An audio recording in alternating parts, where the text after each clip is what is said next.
The following program is being brought to you on the Voice America Business Channel. For more information about our network and to check out additional show hosts and topics of interest, please visit voiceamericabusiness.com. The Voice America Talk Radio Network is the worldwide leader in live Internet talk radio.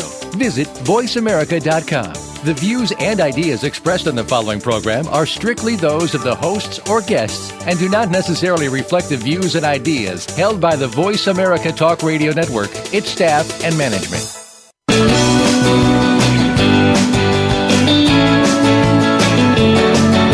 In the past few years, we've heard the term free agents and been told we would all need to become one in order to succeed. The recent economic structures have helped to promote this concept as reality. Where do we get the tools to take control of our career path in the present and future? Welcome to The Career Confidant with your host, Marie Zimenoff. Marie and her guest experts are here to provide you with the tools you need to move forward and achieve your career goals. Now, here is Marie Zimenoff. Hello and welcome to The Career Confidant. We're so happy that you've joined us today. This is your host for The Career Confidant, Marie Zimenoff, and we are going to be continuing to talk about great topics in career advancement, job search, all of those tools and resources that you need to move forward in your own career. Today we are excited to have a guest with us that's going to talk about an area that we don't always get to cover on the show. But we're going to talk today about resumes for the rest of us, or resume strategies for those of you who have never needed one before. And we'll talk through some of the situations you might be in, why you've never needed one before, and then we'll talk through some strategies for you. And I keep saying we because I have a wonderful guest who's joining me today, Kathy Keschenberg of A Career Advantage in Appleton, Wisconsin. Kathy is a nationally certified resume writer, along with myself. She's been writing resumes since 1983. So she works mostly with people who are non-executives, nurses, blue-collar workers, teachers, administrative professionals, and new graduates. And we know that you face specific challenges, so I brought Kathy here today to talk about some of those. So Kathy, welcome to the show. Thank you, Marie. It's a pleasure to be here. Yeah, I'm so happy to have you. And you know, these tips that we're going to be talking about are applicable to job seekers in lots of different professions. And some of these strategies, even executives might use in a specific situation, but we're going to talk specifically about people who've never needed a resume before. Tell me a little bit about what types of clients you see, what types of candidates that have never needed a resume before. Why haven't they needed one in the past? Well, in the past, in a lot of professions, they really weren't required to have a resume. They went in and filled out a job application and were hired for a production job or a nursing position or a dental assistant. These kinds of people didn't need a resume, and so I get calls quite often saying, "Help! I've never needed a resume before," or someone may have been in the same position for 22 years and has not needed a resume in the past, and so they really don't know where to start for putting one together. So what I'd like to do is just share the different components of a good resume and what goes into a resume, and how you identify that information. Yeah, and what's changed? Why do they need a resume today when they never needed one before? It's just become kind of a different hiring market. Companies are asking for resumes now when they may have not in the past. A lot of companies have moved into using electronic software scanning, that sort of thing, to weed out people because they get so many applicants for jobs. So by having a resume, they can run that resume through the ATS software, and if the right keywords aren't there, that cuts down the number of resumes that human eyes have to review. Okay, good. So let's start with thinking of those of my listeners out there who might be in that situation. What tips do you share with them? What are the top 3 or 4 things that you share with them? Okay. All right, well, first, it's real important to understand that a resume is a marketing piece. In days gone by, a resume was simply a document that stated where you worked, what you did, and where you went to school. But now the resume is evolved. So if you think about, for instance, going into a car dealership and picking up a brochure about a new car, they're going to outline the features and benefits of that car. The air conditioning, the cruise control, the heated seats, the gas mileage, those sorts of things. With a resume, you're marketing yourself, so you need to describe your features and benefits. So are you a team player? Are you innovative? Are you a problem solver? Organized, flexible? What are the core strengths? What is your value proposition? What qualities make you different from others who will be applying for the same types of job? What differentiates you from your competition? So this is the sort of information that we want to include in the resume these days. Okay. And what should they know? You talked a little bit about technology. What should they know about that technology, if anything, as they're creating their resume? Okay. Well, first, what we like to do when we put together resumes, and I see this very often now, is we start with an opening summary. And so this is a great place for you to use that marketing terminology and to express what your value proposition is. And this is also a great place for you to include those key words. Now, a lot of people will say, okay, you're telling me I need key words. Well, how do I find those keywords? The best thing that you can do is look for job postings. So go online and put in the job title that you are interested in and find job postings, and you'll go through those postings and start highlighting words that you're seeing often for that type of a job, and those are your key words. And so those are the words that you want to make sure and get into that opening section of your resume. Okay. And that's one of the things I usually talk about, is that the best use of Monster or Career Builder is to find job descriptions so that you can create your resume. Not necessarily that you're going to apply to a lot on there, but it's a great way to find those keywords. Right. And I always tell my clients, you're not going to apply for these jobs. You just want to find representative jobs that would be of interest to you. So geography doesn't matter. Just search for them. And it's also, too, a lot of times people will come and not really know where they want to go next. So looking at Monster or Indeed for different jobs, you get to see what the qualifications are, what the job responsibilities are, and that sometimes gives job seekers also some clarity as to where they see their career going next. Yeah, good. All right, so the summary is really a place for them to maybe do that commercial, as you were talking about at the very beginning, the key points about themselves. And then tell me a little bit about how what the role of accomplishments is. Why are accomplishments so important today on resumes? Okay. And accomplishments are really what validates the job seeker and their skills. So it's important. There's a couple of side points people need to understand. Is first, the purpose of the resume isn't to get you a job, but instead it's to land you an interview invitation. And second, you can't create a generic resume that's going to be effective for any type of position. So a targeted resume is going to work so much better for you. For example, if a job seeker has a background in sales most recently, but 10 years ago they were in logistics, it's not possible to write one resume to reach both audiences. The skill sets are too diverse. So the first thing you need to understand is where you see yourself going, and then what skills are going to be important. And so we find all of that in the job postings. Then the next thing to do, write that summary, and then we get into your experience section.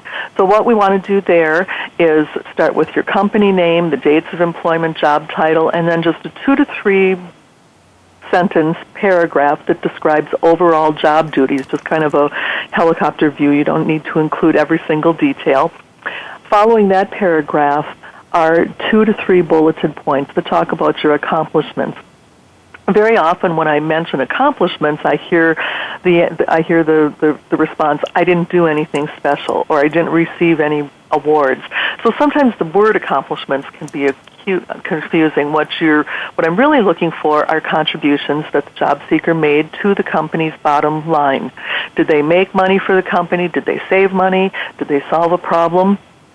Very often with executive level clients or clients who are in management positions, identifying accomplishments and quantifying them and so forth isn't very difficult, but it's not always the case with the job seekers that we're talking about today. They show up on time, they do their job, and for the most part, it's the same every day. And so very often they need some help figuring out what their accomplishments might be. So, for example, I worked with an arborist a while back. His job was to go to the customer's home each week, apply treatment. And as he described it, he didn't think that he really made a difference in any way. After talking, we came up with a couple of contributions. First, he noticed that he was being sent to the same residence once or twice a week sometimes for different applications. So he started laying all the jobs out for the whole week, and he consolidated trips to a particular residence, and that saved the company man-hours, payroll dollars, and fuel. So he saved the company money by just being proactive and planning his schedule out. The second thing he did while he was at a customer's home, he would observe conditions of the neighbor's trees. Now, often the diseases he was treating would move from tree to tree, and he would see that the neighbor's tree was showing signs of infestation, so he would go knock on the door and talk to them if they were home or leave them information. So by being observant and proactive, he was able to land more clients and increase revenue for his employer. So that's kind of one way that we can find accomplishments. Another gal, she was an accounting manager for a local town. She noticed that every year she was asked for the same information for an annual audit, so she took the time to create a form in Access where she would just need to change dates. And so that really streamlined the process and saved time, improved productivity in the office, that sort of thing. Good.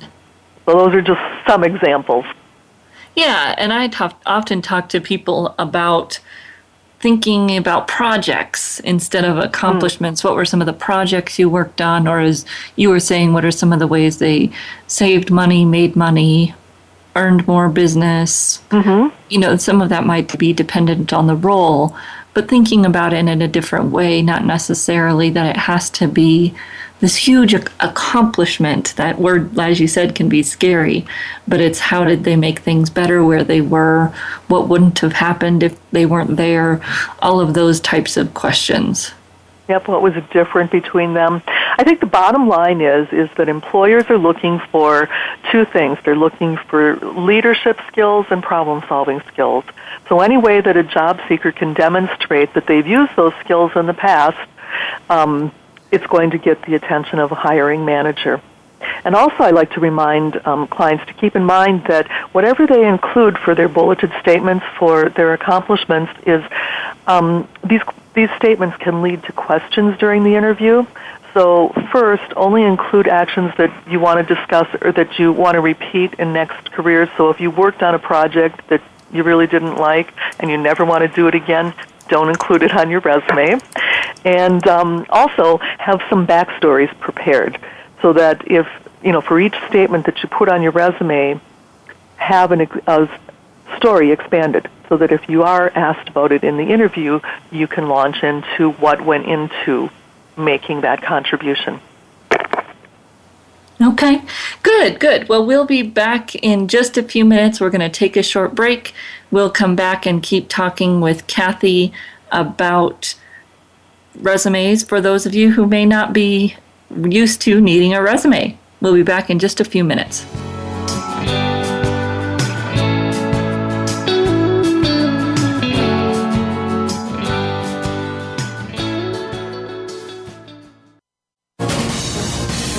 Voice America Business Network, the bottom line in business. You know that the career landscape has changed and that you need to be proactive about managing your career. You can have the foresight, skills, and confidence you need to take charge of your career and seize opportunities. A strategic advantage and career expert, Marie Zimenoff has helped thousands of leaders like you get focused, get found, and get hired. Visit GetCareerSmart.com to find out more. That's getcareersmart.com or call 800-521-2080 to schedule your complimentary consultation. Game-changing technologies and strategies are transformational, exciting, and disruptive. They shake up your status quo, get you thinking about new ways to scale, compete, and grow, and move you in new directions. You're invited to take your coffee break with Game Changers on Tuesdays at 7 a.m. Pacific, 10 a.m. Eastern Time for our special series on the digital world. Learn how to be the savvy leader who looks ahead to the next wave of business innovation. Digital World with Game Changers, presented by SAP on the Business Channel. Follow us on Twitter at VoiceAmericaTRN. Get the lowdown on guests, new shows, and your favorites. That's VoiceAmericaTRN. You are tuned in to The Career Confidant with Marie Zimenoff.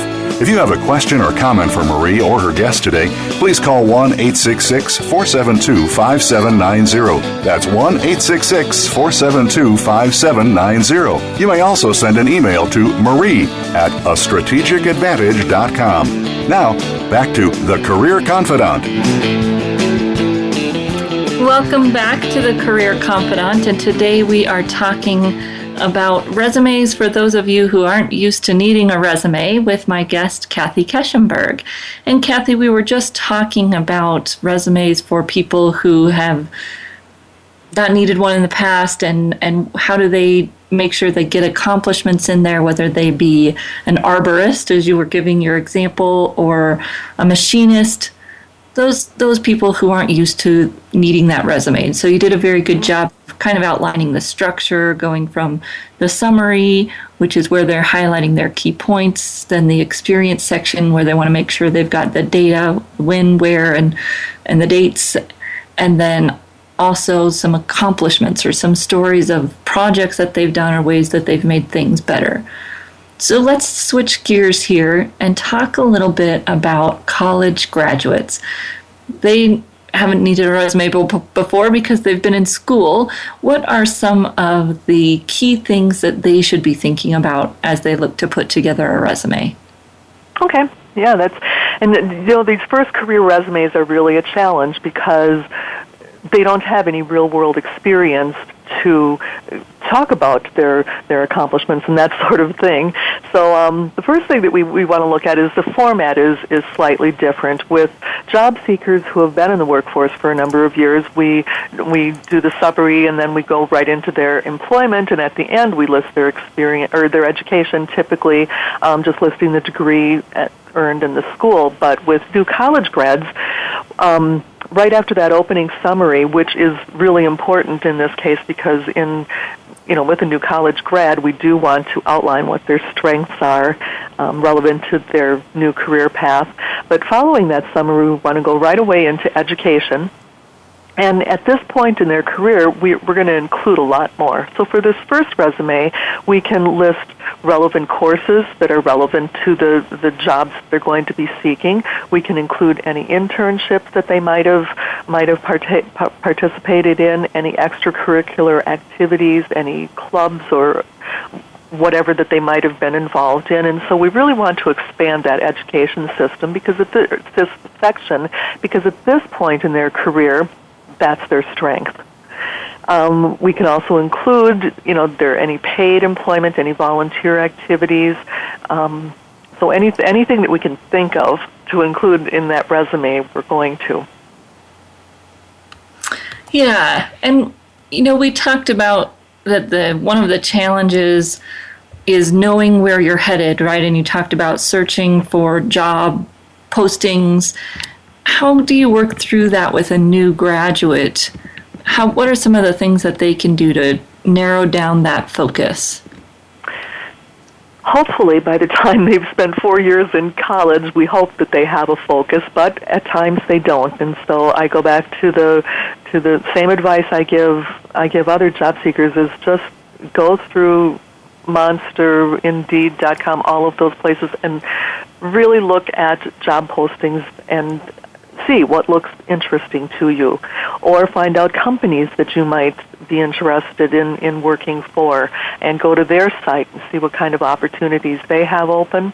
So it's just a matter of looking through postings, what's interesting to you. You don't want to launch a career in a job that you really don't want. But I would really hope that by the time they've had 4 years in college, they've figured out where it is that they want to go, a little bit at least. Yeah, and they might also think about classes that were their favorite. They might find resources within the school, or maybe even within their college. So they make sure that they use those resources too, right? I often find students Absolutely. who aren't using those resources. Yeah, there's always career counselors and that sort of thing that will be helping with them, help them figure that out. So, and then too, it's capitalizing on everything that you have to offer.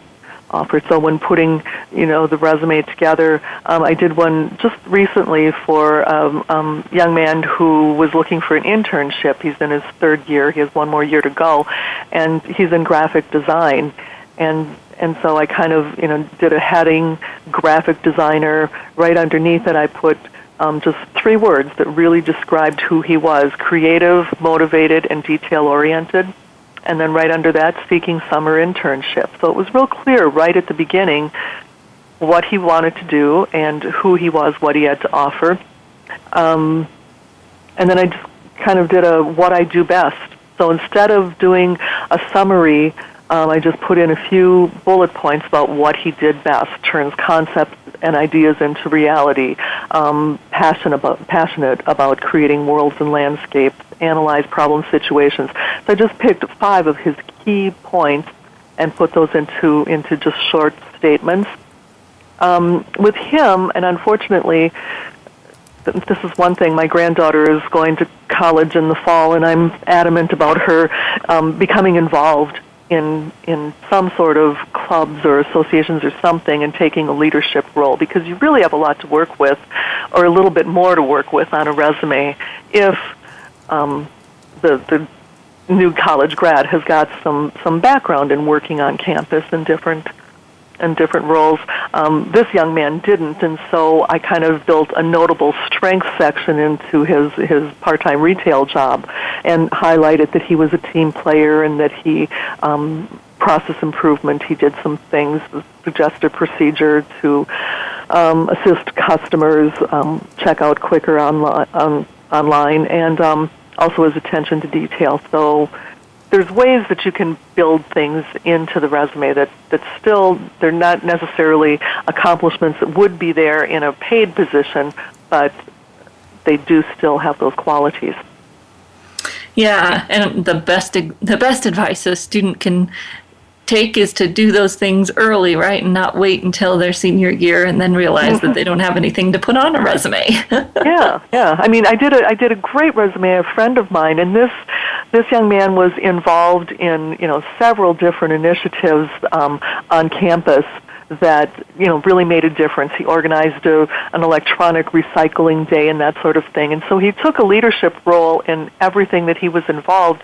And so I had enough material actually with him to have a 2-page resume, because he had done so much. And so it's real important for people to guide their children into becoming involved in extracurriculars. Yeah. Well, since you talked about it, let's talk a little bit about the 1-page versus 2-page. Let's talk about it for students, and then let's talk about it for those people who may be in the other types of jobs we were talking about versus, manufacturing or whatever that might be. Yeah, whatever it's going to look like. Typically, new college graduates are a 1-page resume, and there's usually not a reason to go to 2 pages, except if they're involved in everything under the sun. But a one-page resume is fine there. And usually, too, with production people, nurses, sometimes teachers, we get into 2 pages, but for the most part, it's a one-page presentation just because there aren't a lot of quantifiable accomplishments and that sort of thing. It also depends on, too, how many positions a person has held. And so if they've been in the workforce pretty much in one position, just a couple of different capacities, that's going to be a one-page resume. But if they've held, a number of jobs then that are applicable and that we want to include, a 2-page resume is sometimes where it ends up. I guess my best and advice sometimes is, with students... Go ahead. No, you want it to be readable, you want enough white space, and you don't want to end up with, 4 lines on the second page. If that's the case, if it's going to be if you're going to do a 2-page presentation, at least a page and a half. Yeah, good. And sometimes I'll talk to graduating students that want to do something where the people are expecting more experience, or maybe even want to go into academia, and those things, then it's expected that they'll have a 2-page resume, right? Because they may not really be applying to new graduate types of positions. Mm-hmm. Yeah. The page length is just dependent on what we need to include, what their goal is, what their background is, and I have no problem with a 2-page resume as long as everything that we put on that resume is relevant and is supporting their candidacy. It's just fine to have a 2-page resume, in my opinion. Good. Well, what are some of your final tips here for people if they haven't needed a resume before and they're embarking on that journey? What are maybe 2 things that they should keep in mind? And then I'll let you share your information with our listeners in case they might want to connect with you. Okay, great. Always think with the end in mind. So think about the position that you're going to apply for. What are the skills that employer is going to be looking for, and how in your past experience did you demonstrate those skills? So if you're writing your resume from that perspective, you're going to catch someone's attention. The other thing is proofread, and have 3 more people proofread and then proofread it again. So you really don't want to send in a resume with errors, and I see very, very many of them come through for assessment, and so you really don't want to make that first impression, with mistakes. Yes, definitely. So those are my two points. My business is A Career Advantage, and my website is acareeradvantage.com. Email is kk@acareeradvantage.com. And I do offer complimentary assessments. There's a form on my site that if anyone would like me to take a look at their resume and offer some advice, I'd be happy to do that. Perfect. And Kathy, again, that's acareeradvantage.com, right? Yes. We always have. I always have to say little a or letter A and then careeradvantage.com, because just Career Advantage isn't going to get to me. Perfect. Well, I appreciate you coming on and sharing your expertise, and you shared great tips for people who are getting started with their resume. So thank you so much. Oh, you're so welcome. Thank you for having me, Marie. Yeah, and listeners, stay tuned. We'll be right back in just a few minutes. We're going to talk through some strategies for gaps and some other things that will help you work on your resume. So we'll be back in just a few minutes.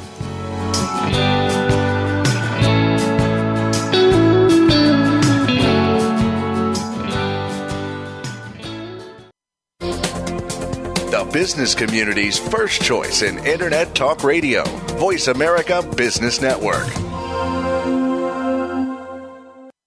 You know that the career landscape has changed and that you need to be proactive about managing your career. You can have the foresight, skills, and confidence you need to take charge of your career and seize opportunities. A strategic advantage and career expert, Marie Zimenoff has helped thousands of leaders like you get focused, get found, and get hired. Visit getcareersmart.com to find out more. That's getcareersmart.com or call 800-521-2080 to schedule your complimentary consultation. Conversations concerning money can be a bit daunting. There can be limitations with building wealth, and in general, people don't want to discuss their money until now. Listen each week for Conversations with Money, featuring Franco Caligiuri and Marissa Sipolinski. Our guests make money the conversation piece, how to build and maintain wealth, working with charities, and money and family members. Listen every Tuesday at 1 p.m. Pacific Time, 4 p.m. Eastern Time on the Voice America Business Channel. Bob Pritchard has over 30 years of experience as a straight-talking business consultant and author working with some of the top Fortune 500 companies. Now he's come to the Voice America Business Channel to help you and your business. Tune in to the Bob Pritchard Radio Show for information about starting and successfully running a profitable business. From the movers and shakers to great marketing screw-ups, you can't afford to miss a single edition of the Bob Pritchard Radio Show. Tuesdays at 5 p.m. Pacific, 8 p.m. Eastern on Voice America Business. When it comes to business, you'll find the experts here. Voice America Business Network.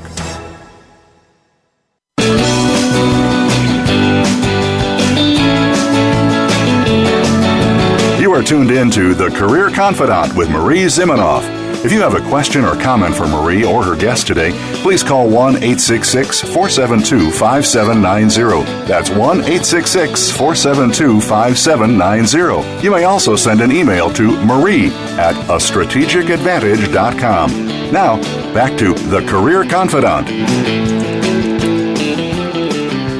Welcome back to the Career Confidante, and today we've been talking about resumes for the rest of us. So if you've never needed a resume before, the market has changed, right? And now if you work as a server in a restaurant or a manufacturing person or even an auto body shop, I was working on a resume today for an auto body shop gentleman. They never needed a resume before. And now all of a sudden we're in this very competitive workspace where people want this nice, clean, crisp information. Maybe they don't want to deal with applications. As Kathy said, maybe they're using some kind of applicant tracking system that they need to feed your document through. Whatever the reason is, today you're more likely to be asked for a resume. So if we're thinking about kind of this resume piece, a lot of people don't have this nice, neat, clean experience, right? And so the first thing you would want to do is sketch out your experience as Kathy recommended. Title, business, dates. That's the information employers are looking for. So get it all down, almost like you were going to fill out an application, get it all ready. Then we need to sit down and really think about, as we were talking about before, what's your focus? If you're looking to change careers from being an arborist to a packaging manager in a brewery, which is a specific situation of a client I worked with a while ago, then the resume has to be focused towards that second position, right? It's not going to work to build a resume that shares how great of an arborist you are when you're looking for that type of position in manufacturing, packaging, distribution type of work. And so as you're looking at your work experience, then you want to think about, okay, what experiences did I have there? What projects did I work on? What problems did I solve that will be similar to that required in this new environment? And at first you might think nothing, right? What does having an arborist and being in a manufacturing setting have in common? But interestingly enough, that story that Kathy shared first about her arborist would be applicable in that situation, right? This person noticed that they were going to the same houses multiple times per week. And so they created a system where they looked ahead at the week and adjusted the schedule to improve productivity. That example, in the right language, would be very applicable in this new environment. It's just that we have to have the focus first, and then we have to think about what makes sense to share from our positions, and how can we communicate that in the language of the new employer. Right, we're going to cut out some of the arborist language. We're not going to talk about the specifics of a project. We're going to leave that language a little bit more generic and pull in some of the specific language that would be used in the new environment so that we can paint this picture of someone who will fit right in, right? We want someone to look like they'll be a great fit in this new position without stretching the truth. So you start to put together your work experience and you notice maybe that there are a few gaps. Maybe you were unemployed for a couple of years here. Maybe you went back to school there. Maybe you had this job at a restaurant which doesn't seem to have any relevance at all. How can you pull those things together, right? Well, what we know is that in the best case scenario, you'd have a resume that looks somewhat chronological, right, where it has the summary that Kathy talked about, but then it walks backwards chronologically through your experience and lists those kind of success stories we've been talking about in the context of where they happened. So if you talk about that you noticed that your schedule wasn't efficient and you fixed it, if it isn't connected to where you did that, that might be kind of hollow, right? It can't be verified as well. And so employers really like that chronological format. So a few things you could do. You could put all of your experience in line and focus more on the positions that are relevant by including more data. And maybe the 2 years that you were at the restaurant are one line, maybe 2 lines, general information, and the experience that's more relevant where you have accomplishments that are going to speak to the new employer takes more space on the page. The dates might be tucked in instead of all the way out there to the right margin that you see on some resumes so that they aren't as obvious. If you're missing a couple of years, maybe 3 or 4 years back, you may want to fill that gap. One-liner that you were taking care of children, one-liner that you were returning to school, list the institution and the classes that you were taking. Or you may find that if that gap wasn't that recent, that there really is not as much reason to fill those holes. People might wonder where you were. You'll probably have to fill that in on some applications. So you'll want to think about how you're going to answer that question, but play around with filling that gap or leaving it blank and see what looks the best to you and what gets you the most opportunities in terms of interviews. Now, thinking about your resume, and you've got this basic document started, right? As Kathy said, we want to make sure we're including some accomplishments. We want to make sure we're including stories of how we made things better. And that's challenging for a lot of people, as we were talking about, but it's really going to make you stand out versus just listing duties of operated forklift, operated power tools. Well, so did everybody else. And those things are important to include because they're most likely going to be the basic requirements for the job. But that's probably not enough to compete against the rest of the people who are applying to that position. How did you add value where you were? How did you do something that made the business better? All of those elements that go beyond just duties are really going to make a big difference in how an employer looks at you versus your competition. So maybe one of the other reasons that people have a gap is because they'd stayed home with kids. Perhaps you're a stay-at-home mom or dad. And maybe similar to that college student, you want to think about ways that you can stay in touch while you're doing that. Whether it's volunteering, whether it's taking some classes, how can you stay connected to your industry while you're a stay-at-home parent? How can we fill that gap for you with something that's relevant and shows employers that you've been keeping up your skills? And if you're thinking about going back to school and you've been in that situation, now's the time, right? To find that online class, find some way to get up on what's going on in your industry. Might just be a Microsoft Word, Microsoft Excel, Microsoft Access class. It might be a PMP certification, right? I worked with a lot of individuals going back to work that went to get that project management certification. Might be a volunteer thing if you want to go into the nonprofit arena, especially. A great way to get into that arena is volunteering. So now might be the time to go and start that path so that you can put those things on your resume.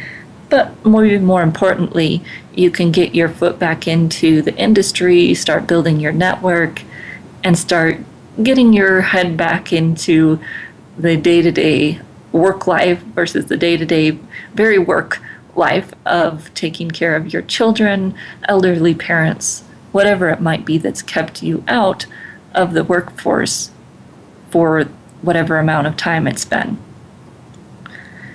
Then we want to communicate that experience almost like it was a job. So if you are volunteering for your children's school and you're running the fundraisers, I want it to sound like a job. Give yourself a title. Tell me what you've done. Tell me the details just like you would if it was a job. What software are you using to manage that process? How much are you raising? Yes, it's all within a team, so tell me about that team.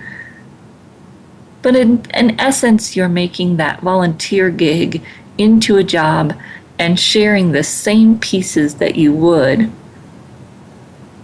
for that job.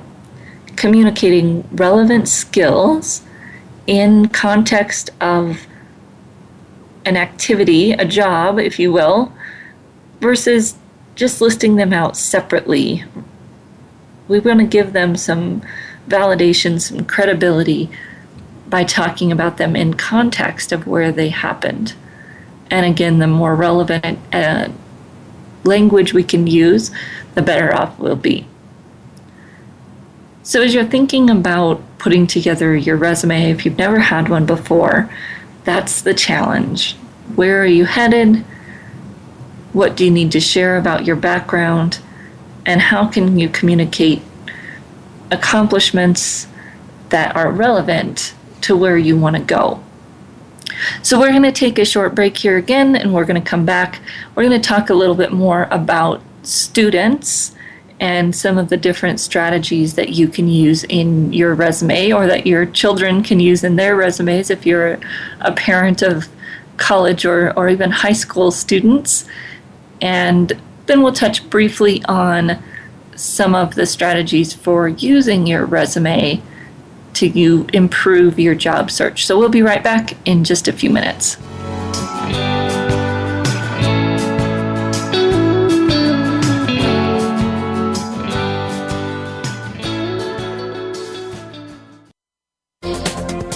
The business community's first choice in Internet Talk Radio, Voice America Business Network.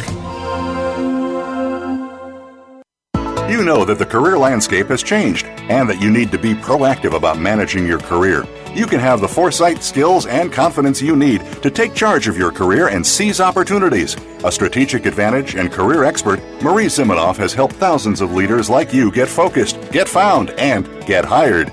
Visit getcareersmart.com to find out more. That's getcareersmart.com or call 800-521-2080 to schedule your complimentary consultation. You've heard of good things coming in packages. Well, maybe there's a little more to that saying, but when you think about it, packaging is one of the most important things that can represent your business. Tune in to Ditch the Box with host David Marinak.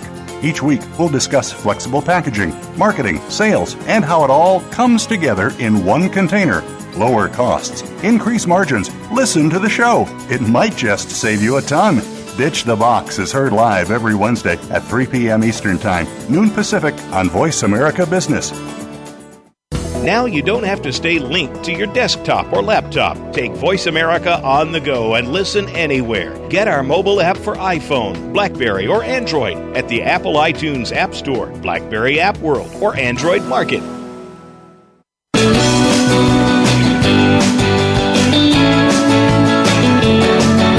You are tuned in to The Career Confidant with Marie Zimenoff. If you have a question or comment for Marie or her guest today, please call 1-866-472-5790. That's 1-866-472-5790. You may also send an email to marie@astrategicadvantage.com. Now, back to The Career Confidant. Welcome back to The Career Confidant.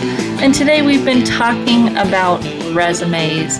And resumes for the rest of us, right? How can you write a resume if you've never had to write one? What's most critical to make sure that you include? And we've talked a little bit about the structure and some of the key parts. Now let's talk about students in particular. So students get into this situation where they don't have any quote-unquote experience, or maybe they don't feel like they have any relevant experience. It's been at the student center or in a fast food restaurant, or if you're like me, at the library, whatever it is that just doesn't feel like it's completely relevant to where you want to go. And so you've got to figure out how to get, one, some of the right keywords on there, and two, some of the experience that you do have that shows that you know how to use the tools that you've been taught.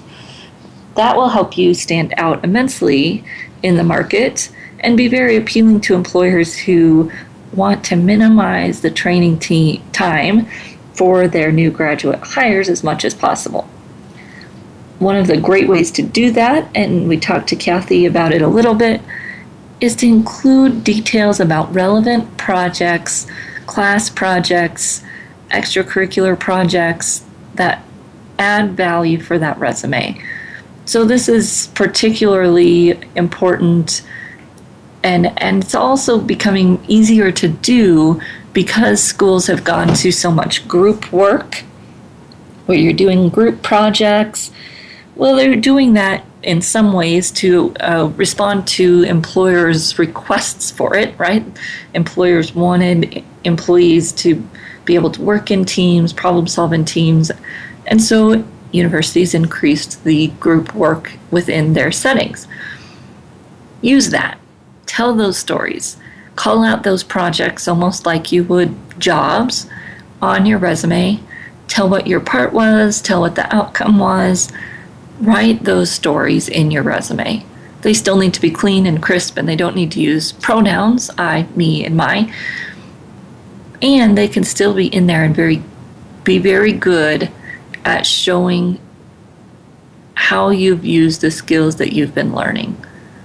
So if you're in finance and you had to do a project where you were researching this or that, or where you were taking a spreadsheet of fake data and turning it into this or that, tell those stories. That's what employers want to hear.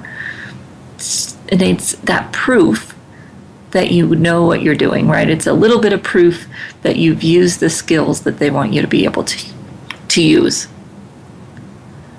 Now, thinking about that, a lot of you might be going back to school.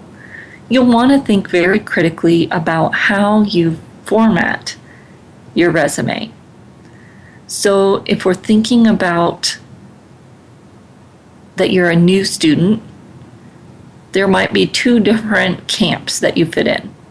The first one would be that new graduate who wants an entry-level position, has very little experience. Education is going to be the most relevant thing for that person. So they were going to want to put their education right under that qualifications section or summary section, because that's the most relevant thing They're going to highlight that they're a new graduate, which can be to your benefit, right? People want to hire new graduates for certain types of positions. And so that's a great way to position yourself. Now, on the other side of things, you may have worked for a while, and now you're going back to school, and you're hoping to build on where you've been. You're hoping to continue to advance somewhat. Maybe you're taking a little bit of a step sideways, but you don't want to go all the way back to entry level. And we talked about this a few weeks ago when we talked about how to change careers without starting over. But on your resume in that situation, you may not want to lead with your education. You want to lead with that experience. Show people that you have that experience, you belong at the mid-level, whatever that might look like. And then now you have some recent education to back it up. Maybe you're highlighting that education briefly in your summary, but the details are at the end of your resume where the education is for most experienced professionals. Now, you may be in a rare case where you're changing careers so completely that that education is still the most important thing. So I was working with an administrative assistant who was getting their counseling degree. You can't be a counselor without a counseling degree, right? So it's very important that that counseling degree is on the top of the resume, right under a summary. We want to show the practical experience that that person got while they were doing their counselor degree, the practicums, internships with that education. And then we also want to show that administrative experience as kind of a backdrop that, hey, I've got my counseling degree, but I'm not a new graduate. I've got this life experience that I bring with me. And guess what? There's value there. We don't want to leave that out. It's going to help you compete against your fellow students who are recent graduates, right? It's going to appeal to those hiring managers who maybe want someone that has that life experience and brings a little bit different strengths to the picture. And that can be very helpful for you to include that. But again, you might want to put that education first. The biggest point here is realizing that what you choose to do with your structure of your resume will impact how you're seen. It impacts what people think about you. That education first is going to indicate a new graduate, entry-level position, that type of job. So if we make that decision, we just want to be aware that that's where we're positioning ourselves. Now, if we're an older graduate, again, we want to include that work experience for a couple of reasons. One, that we want to make sure they see our differentiation, our life experience. And two, that we don't want to come through the door at 45, 55 years old when they're expecting someone who's 21, 23, because that's what our resume looks like. We want to have a good balance. We might not want to show all of our years, and we do want to make sure that we're not doing that kind of bait and switch with our age to where then they feel like they don't have an accurate picture of who we are before we walk in the door. You've got that experience, use it to your benefit versus letting it be kind of that Achilles heel that nips you at the end. Most of all, when you're thinking about writing your resume, a few key things I would suggest. One is to be very cautious when looking at online examples. There's nobody policing that, right? There's nobody saying that this is a good example and this is a bad example. Go to the library. There are still resume books. Some of them haven't been updated for a while, but if they've got, anything around 2008 publication date, you'll have good, clear examples that have been reviewed by a publisher. They're as up to date as they can be. If you're looking online, start through some of the professional associations. National Resume Writers Association thenrwa.com, which Kathy and I both have our certifications from, or the resumewritingacademy.com. They provide a credential called the Academy Certified Resume Writer, one of the highest level credentials as well. Make sure that you're checking out samples from individuals who are credentialed so that you can look at what's going on with the styles. You can get some ideas for how you might want to structure yours. Please don't copy from those examples, right? Someone's using those out in the workplace, and you wouldn't want someone copying your information, so don't share that back with them. But it's a great way to see what's out there, what's new, and get some ideas for how you can create your own document. And of course, as Kathy shared, you're always welcome to share your resume with her, and she's happy to give you feedback. And you're welcome to do the same through me. And you can connect with me at Marie, M-A-R-I-E, at astrategicadvantage.com. You can submit your resume there on the Get Started page, and I'm happy to give you feedback on that as well. So happy writing, and hope that you're doing well at putting together your own resume. We'll be right back here next week with more great content around branding next Monday, and we'll be talking about branding for I think the next couple of weeks. So if you are having trouble with your brand, we'll be talking about that right here on the Career Confidant, and look forward to seeing you right back here next week.